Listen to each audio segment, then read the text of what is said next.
Thank you. It's a great pleasure, a great honor to be here tonight.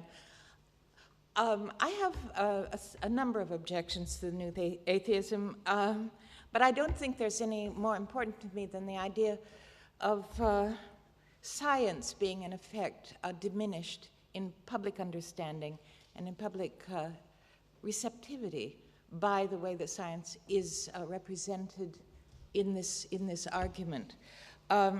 New atheism is not new. It does have a very long heritage as a tradition of thought, which has been really declaring the project of science complete since at least the middle of the 19th century, finding the project to have been complete and to be authoritative long before anything that we would consider to be science had actually emerged.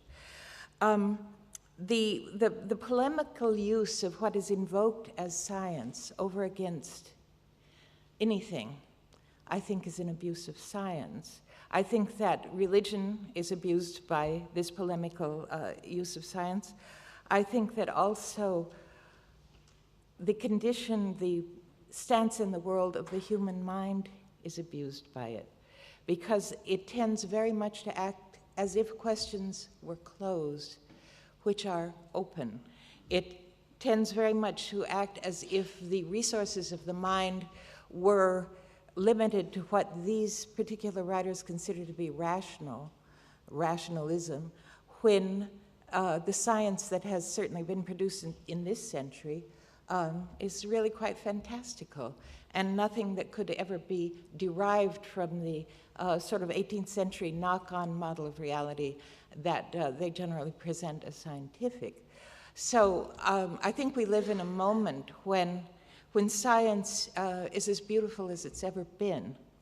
I think we live in a time when we could, in an extraordinary degree, enjoy what it has meant to be human, which includes the fantastic success that we have had putting together a model of the universe and a model of profound reality, the reality, quantum reality, that can be arrived at by the brilliance of the human mind, despite the fact that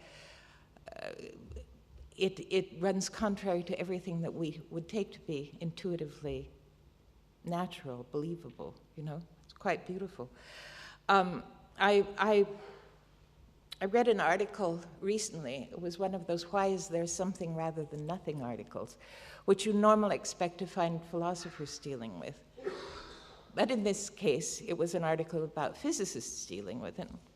And they had decided that although the universe ought to, in theory, generate matter and antimatter in symmetrical quantities, equal quantities, in fact, there is matter, you know, that does not simply collapse because it has an equal and equivalent presence of antimatter in the universe. So they described a meson, which fluctuates as things do at the quantum level between matter and antimatter states, but it lingers just a moment longer as matter than as antimatter. Therefore, here we are, you know. Now, I think a theistically minded person reading that thinks, that's really amazing.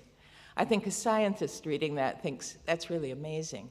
I think a new atheist thinks, well, we answered that question, you know.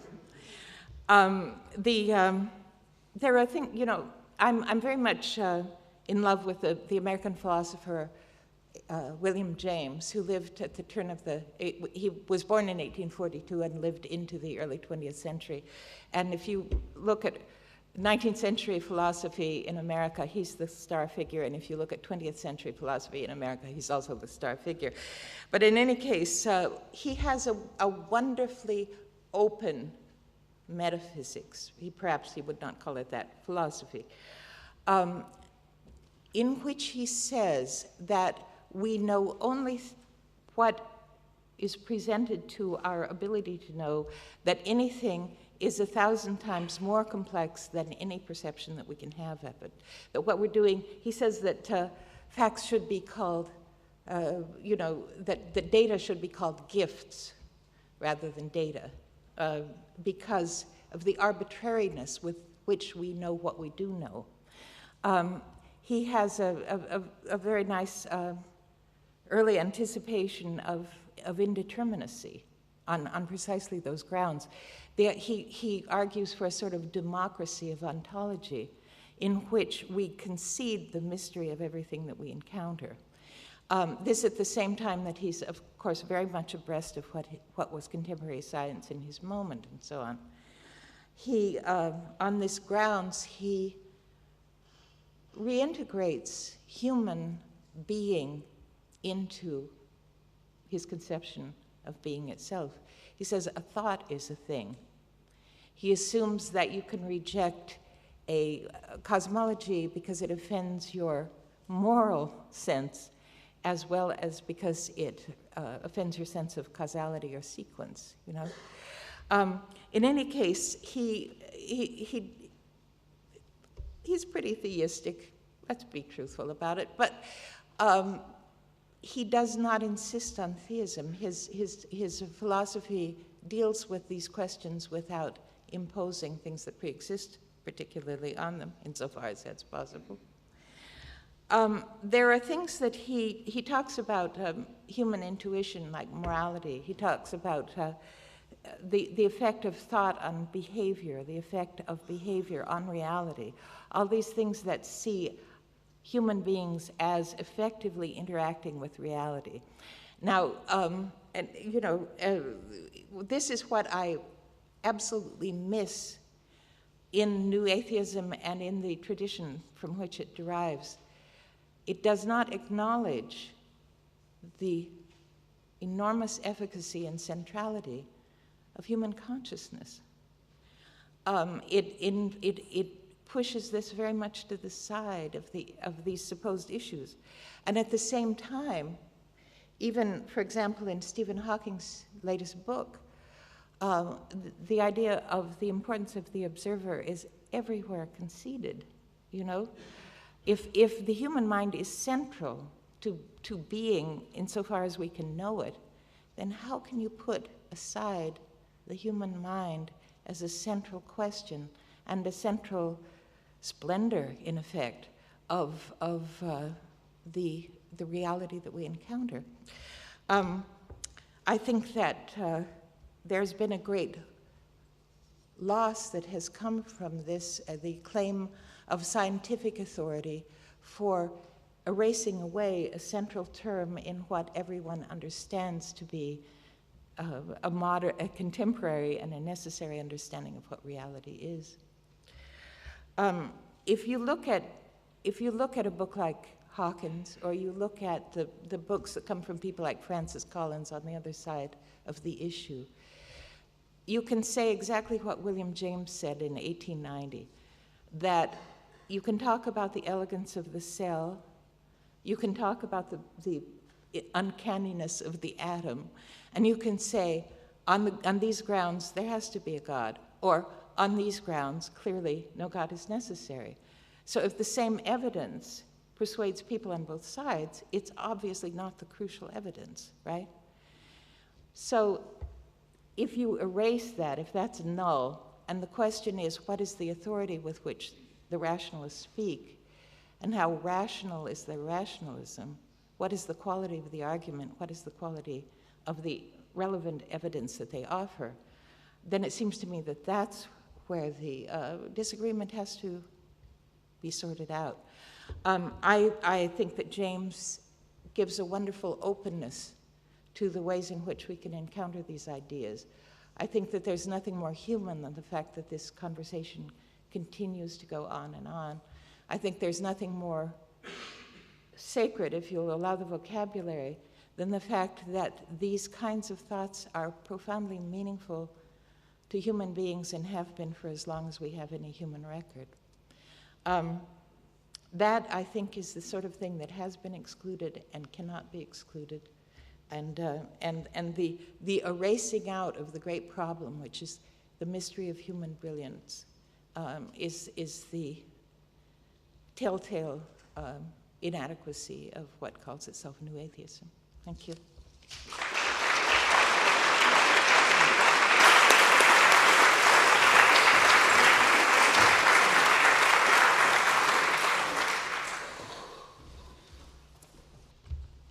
For most of my life, I've thought of myself as an atheist. Not the kind of easy atheist who has never been troubled by religious belief, because when I was around about 11 or 12, I was extremely pious, and it came to a head when I always liked doing woodwork. I actually made a little wooden cross to assist me in my prayers, the prayers I offered up for the salvation of my brother and my sister and my mother and father, who had, as I saw it, failed sufficiently to open their hearts to Jesus. And I've actually hadn't thought about this until I was thinking about tonight's event. I'm quite interested in this, partly because almost as soon as I'd made this little wooden cross, I started to feel embarrassed about my religious belief. And maybe that embarrassment was unworthy, but there was a serious intellectual journey that I then made, which was reflecting that, if there is a God, then it's absurd to suppose that any advice I could give him is going to change his mind about what he ought to do. There was something about the scale, the difference of scale between how I, in my religious mode of thinking, how I had to think of myself and how I had to think of the Almighty, that made the idea of this interaction completely incredible. So and in a way, I still think that, although maybe if I went back to my 12-year-old self sympathetically, I would find that there was something intelligible that I was trying to do. But I think there really was something quite stupid about what I was trying to do when I was 12. So maybe I should stick to using the word atheist, but I'm not so sure about a new atheist. I think the reasons for not being a new atheist are brilliantly spelt out by Marilynne in her book. It was just a book of many wise. I mean, there's not a word in it that is not wise, but there's a word in it which I really liked and which seems to me which I feel is filling a gap in my own vocabulary, which is the word parascience. She didn't mention it in her own talk, but as I understand it, it's a very clever word because, parapsychology and all these things are really, everybody accepts, rather nutty disciplines or pseudo-disciplines. Parascience, as I understand it, or as I'm going to appropriate the word, whether I'm authorized by the author or not, consists of the sort of stories that scientists tell themselves to keep their morale going. It's like the songs they sing around the campfire about the rise of science and the great heroes of science, and about how the clouds of ignorance have been dispelled by the light of science. And the point about it, I think, as Marilynne brings this out very well, is that it's incredibly, dualistic, as though, you just had to tick the box science or the box ignorance, and there wasn't anything else in it. And it seems to me that Marilynne has done a very good job of dismantling what seems to me to be a very, very important part of the new atheism, that it's based on these stories that scientists like to tell, these self-glorifying stories. They play the role in science that nationalist myths play in nationalist politics, I think. So I'm an atheist, but I repudiate the parascience, that idea of science as something triumphant. And actually looking back at my own loss of faith, although I was a bit of a techie little boy, there was nothing to do with Darwin or Copernicus or anything that made me lose my faith. It was something to do with the actual religious experience that I'd had that started to seem to me to crumble. A number of other reasons for not being keen on new atheism. One is that if you know anything about Victorian crises of faith, you will know that there is really nothing that Dawkins and his friends say that isn't or wasn't already said by the German atheistic biologist Haeckel, or by Huxley, T.H. Huxley, or by Edward Aveling, the translator of Haeckel, and a distressingly stupid but very militant atheist of the 1890s. The other thing that's worrying about the phrase New Atheism, is that it's actually a very old phrase. It starts to be used in the 1690s, where a French Jesuit writes a book called Le Nouvel Atheisme, which is about Spinoza. And that's very interesting, because Spinoza writes a book proving the existence of God. But people think that Spinoza's God isn't really the God, certainly not the God of Christianity, and not the God of Judaism either. So that although he produces these mathematical proofs of the existence of God, maybe he's an atheist. So it's the new atheism.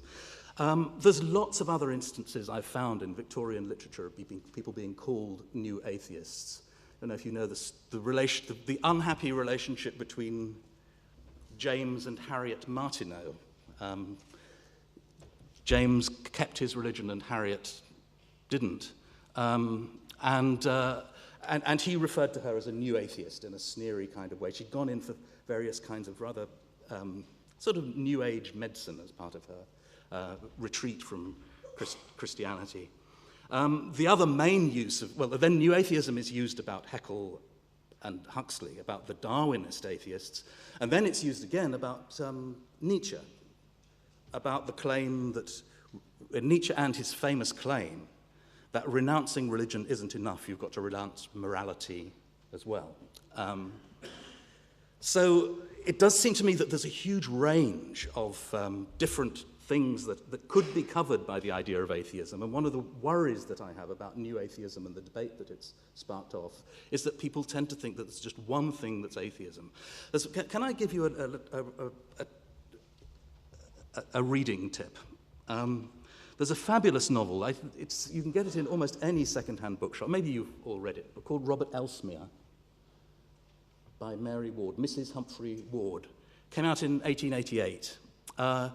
And the hero, Robert Elsmere, is a Church of England vicar, deeply committed, very happily married to a very pious wife, and he starts reading German biblical criticism, and his faith is slowly eroded.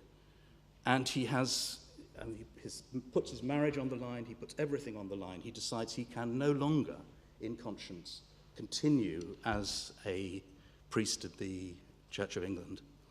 And he leaves it in order to because he doesn't believe in the resurrection, lots of bits of doctrine that he says he can no longer believe in the sense that he feels the creed requires him to. So he goes off and becomes a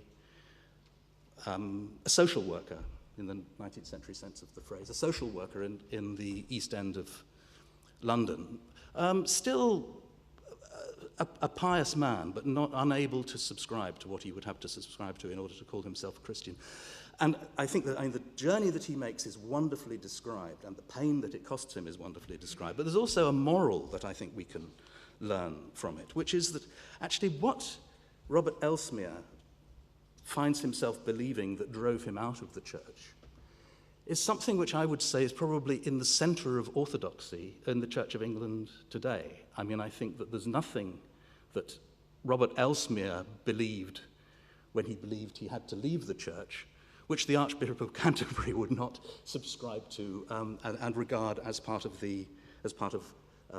Anglican orthodoxy. So I'm prepared to call myself an atheist, but only with great reservations, because it seems to me there are many, many varieties of atheism.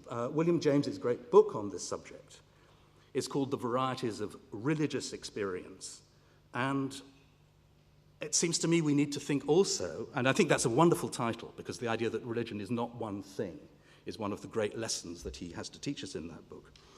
I think it's also worth thinking that there are many varieties of irreligious experience as well. And that there is also something which a lot of, I mean, you might say this applies to the new atheists, there is also such a thing as varieties of religious inexperience. And I think that's something that we need to avoid. Thank you very much.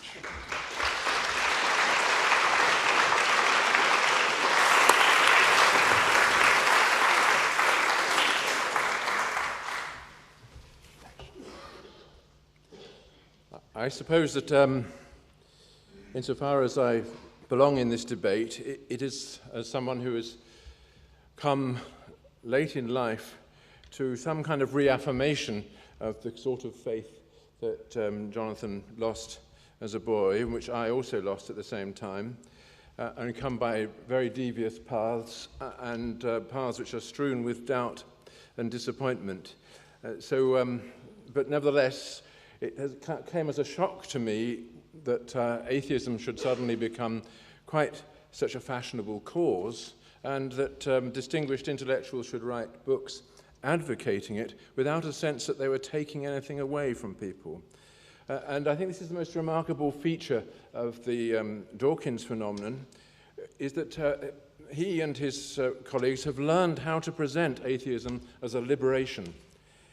They say, we are setting you free. That's the only message that actually sells books in the millions. The Quran, perhaps, is the one exception to this. But I think that this idea that you can be set free from religion is itself a very naive one, because it doesn't engage with that part of the human condition from which religion springs. And that's just what I want to say in the few minutes available to me. I think there are two aspects to religion, and it's unclear how they're connected. One is the aspect of belief. People believe in God. They believe in the validity of a certain message. They have a certain metaphysical picture of the world as a created thing rather than an accidental thing. This is a very powerful system of belief for which it is very hard to find any reasons, just as it is hard to find any reasons against it. But that's not the whole of religion. Far more important is the sense of membership. This was pointed out by the great sociologist Emil Durkheim when people, who himself was a kind of atheist, in the very early days of sociology, people actually join a religion, or if they're born into it, they sense the pull of their community, which retains them within the fold of that religion during their life until they lose it. And losing it is an existential drama. It's not simply changing your mind, as Jonathan just said from the wonderful example of Ellesmere. This kind of joining, which makes religion so important to people's lives, brings with it a sense of the sacred, a sense that the world isn't just a collection of things, that the world embodies a kind of revelation within itself, so that there are moments, there are times, there are episodes, there are even objects and people who are bathed in a kind of light from another sphere. That there's a sense of sanctity which invades your experience as a result of your membership of the congregation. And this is something for which people yearn, which they miss, and indeed which they come back to late in their life. Jews in particular are very good at this, at spending their whole lives as atheists, but nevertheless retaining that sense of the sacred moment to which they come back in their final hours. We have been living through a time when the sense of the sacred has been disparaged. We're living, as another great sociologist Weber said, in a world which has become disenchanted. Worse than disenchanted, it's become desecrated, in the sense that those parts of human life, those episodes within human life from which our ancestors recuperated an idea of sacred things, have been dragged through the mud. I'm thinking in particular of the experience of sex, which for our ancestors was the primary revelation of the sacred in their lives, and also the sense of family, the sense of piety towards ancestors, and so on. All those things have been put on sale, and their aura has been cancelled. But nevertheless, we have to ask ourselves why it is that existed, that sense of the sacred and that desire to belong to a community which kept it in being. I think there is something deep in human nature that needs this, and that people need to see life as having that sacred aspect, because without it, there isn't an answer to the question, why am I here? Why do I exist? Why are you here? And why am I in relation to you? If we are simply objects in a world of objects, then that sense of the meaning of our own life disappears. So I think that in the end, our sense of the sacred is connected with our recognition that we are not just objects in a world of objects. We are subjects in relation to each other, and that relation sets us in some way outside the natural order. And this is a revelation that we're granted in communities, and it's one reason why communities turn instinctively towards a concept of the transcendental. I'm not saying that it's easy to justify that concept, but it is very difficult to live a proper life without it. Thank you.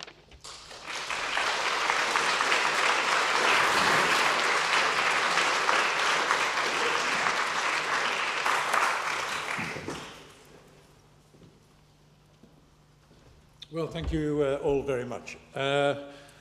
I'll just get proceedings going. Just a couple of questions before we come to the audience. We do have microphones which will go around, so you've just got to indicate and we'll come and find you.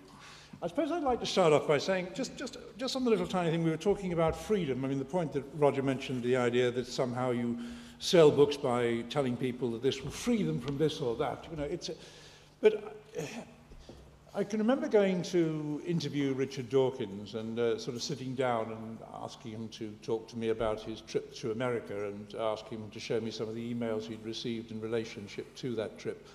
There's no doubt about his bravery, about where he'd been. He'd gone and lectured on his chosen subject on his book at some of the evangelical colleges where a belief in Christ was an essential precondition for getting tenure on the staff of the place. And they were sent along to barrack him and to hassle him. And he talked about how afterwards so many people had come up to him and expressed their enormous relief at being able to suddenly declare that they no longer believed what they'd always been instructed to believe. And as I indicated originally, he perhaps, I can see a mismatch here, but he also wanted to talk about this as a sort of liberation for people. And we are all intellectuals here. We are talking about in a relatively rarefied intellectual way about the nature of religion, but for many people, wouldn't you agree that it can be a prison, a constriction upon thought, a constriction upon imagination, a way in which people are locked into ways of believing that are not their own and which render their lives considerably less fruitful than they might be if they could receive the type of emancipation that Dawkins promises? Would anybody like to comment on that? I think it rather depends on the religion. If you look at the works of the imagination that we are familiar with, such as Michelangelo's Sistine Chapel, or Bach's St. Matthew Passion, or Milton's Paradise Lost, there aren't, or Dante's Divine Comedy, there are not many achievements of the imagination which transcend those. But they would have been impossible without the framework of the Christian faith. You may say that there are forms of religion which stifle the imagination. I would say that is true, and that's a reason for rejecting those forms of religion. I teach in a university, and we have a good many students who have come from China, and they have had a recent liberalization of their culture, and very many of them are looking for ways to understand the world in religious terms. They're looking at Christianity or Buddhism or, and they have found that to have religion excluded as a way of understanding the world is another entrapment. I think that, I'm a Calvinist, so I can say without blushing that human beings tend to entrap themselves, and they can take the most benign appearing phenomenon, the most apparently grand liberation, and make it into something that is a terrible constraint to them or a terrible constraint to other people.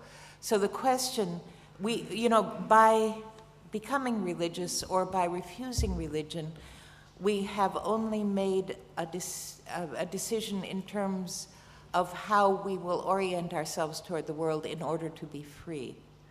But neither choice can ever guarantee that we will be free. I think there is such a thing as what Dawkins describes, namely people achieving liberation from beliefs that were, drummed into them as children, and suddenly realizing that it's not compulsory to believe what your parents thought you ought to believe can be a liberation.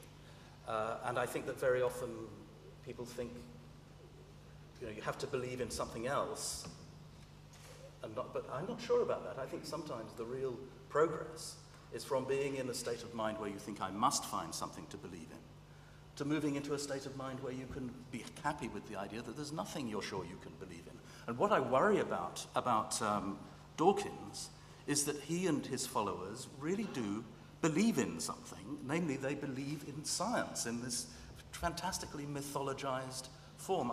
I once wrote a review a rather favorable review of one of Dawkins' science books, and I said it was a pity that he didn't have more sense of the variousness of the history of the scientific ideas that he was talking about. And I got this avalanche of things saying, you're just a bloody creationist. And which wasn't, because I'd said something that suggested there might be a slight gap in Dawkins's book, and it seems to me that the Dawkinsites aren't being liberated at all. They are part of a cult. I just want to ask you just a couple more things that the relationship between science, rationalism, irrationalism, because the argument goes really from the Dawkins side that science is rational insofar as it depends upon evidence, it depends upon empirical findings, and therefore it can be counterposed to irrationalism, and irrationalism is a religion which doesn't depend upon that way of gathering evidence or confirming its beliefs. But I find that the ways in which these words like rationalism and science move around together is sometimes a confusing one. And if I could come just ask you, Roger, about that, because you specifically in that little quotation I made talked about the way in which placing yourself at God's service is a leap over reason's edge. It doesn't make it irrational any more than falling in love is irrational. You're attempting to find a third term. Yeah, I suppose I was really thinking in terms made familiar to philosophers by Kant. There are limits to the human understanding, and one can think up to the edge of those limits, but one can't think to the other side. But nevertheless, that other side is constantly there for one, and it's there in your own experience. That's what I meant by referring to the fact that we exist as subjects and not just as objects. That there is something about ourselves that we can't put into words, and something about you that I can't put into words, even though that's the most important thing about you. So that our reason is constantly coming up against limits and stopping there. But we still have to make that leap, and that's not an irrational thing to do. That's why I wanted to compare this with falling in love, because that is just such a leap. Marilynne? Well, really, science has moved into areas where, the old classic notions of being able to test things and affirm them empirically is no longer something that science can answer to. Something that's interesting is the readiness with which these people use the idea of a multiverse, the idea that we're only one of in an infinite number of universes, and therefore all the things that are special about this universe that make life possible, etc., are simply statistically inevitable because there are so many universes, That's a very useful theory from their point of view, but it is absolutely untestable. And, they drop this standard the minute that there is something that they can refer to in legitimate science that is of use to their argument, and nevertheless operating completely beyond the reach of anything that even is theoretically able to be proved or disproved. And I love the idea of a multiverse. I'm perfectly happy with that, Nevertheless, if they are going to say There is no mind, because if you take a brain apart, you don't find a mind in it. You know, that's a very primitive notion of using a standard of evidence. If they, you know, I mean, and to go from that to saying, well, yes, we're just one of an infinite number of universes, this is not rational, I suppose, or, you know, you know, it's opportunistic reasoning rather than rationality. Jonathan, could I say a word on the conflation of rationalism and science, and irrationalism? Yeah, I think the question is, who are the true friends of science? I think many people think that to be a friend of science is to treat it as a single entity, a monolithic entity, that unfolds sort of inevitably through history, encompassing more and more information. And that just seems to me to be quite untrue. It's philosophically untenable and empirically untrue about it. The science has developed in an incredibly haphazard and unpredictable kind of way. And indeed, one of the interesting things about Darwinism, one of the morals that William James, who was a Darwinist, drew from Darwinism, is that history is essentially unpredictable. That, you know, to use the phrase of later Darwinists, if you ran the evolution of species over again, it wouldn't necessarily produce the same results. He's saying the same about the history of knowledge. If you ran the history of knowledge different again, then it wouldn't necessarily end up in the same place. And it seems to me that the idea that there is one inevitable path which knowledge takes, and that's the knowledge, and that we are the beneficiaries of this inevitable development, is ridiculous. The other thing that I find objectionable about the Dawkinsism, which Laurie just paraphrased, is the reference to empirical information, as though empirical information, that's to say information derived from experience, was something that only natural scientists have access to. Well, I mean, I beg your, you know, as a jobbing historian, I am extremely concerned about empirical information about, you know, what people thought in the 17th century. And actually it was much more complex than these people who think they're empiricists, who think they're the friends of science, admit. So I think the true friends of science recognize that it is something multiple and complex, and they don't fall for the idea that there is just one single thing called science. I have a last very quick question, and then we'll turn to you. My last is in a way a sociological question. It was something that I mentioned in the early part of it. There's a certain strangeness, isn't there? We need an explanation, don't we, of why it is that at this particular historical moment, all these books have emerged simultaneously, had such a profound effect, sold so many millions of copies. So the glib answer is that it's simply a response to the threats of new religious fundamentalism, and that a number of people have woken up and said that everything that was said in the 19th century about clearing away religion failed. We've got to have a fresh onslaught on it in order to combat the new terrors of newfound fundamentalism. I wonder what your views are. How would you seek to explain not only the appearance of these, but their enormous success at the moment? Marilynne, have you got a view on the appetite for this? Yes. Well, you know, I have read a good many of these books. I have been part of their sales success. And it's not because I subscribe to what they say, but because I'm interested in the controversy. And I know many people for whom this is true.